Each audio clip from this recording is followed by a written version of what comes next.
adventures in Animal Sketches. Hello! Our first animal friend is the mighty lion. Roar like a lion with me. Did you know that lions are known as the kings of the jungle? They have a loud roar that can be heard for miles. Imagine hearing that in the wild. Lions are the only cats that live in groups. They use roars to communicate and establish territory. Lions are carnivores and primarily hunt large animals. Now we color it properly and make sure it seems very adorable. Wow! Next up, we have the gentle giant, the elephant. Draw a big oval for the body and add large, floppy ears.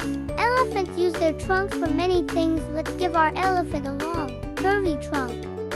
Elephants are incredibly intelligent animals. They have a great memory and can even recognize themselves in a mirror. How cool is that?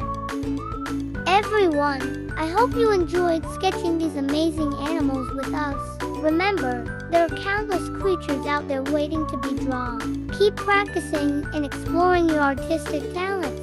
See you next time on Adventures in Animal Sketching. If you had fun today, don't forget to like this video, subscribe to our channel, and hit the notification bell so you never miss an adventure. Until next time.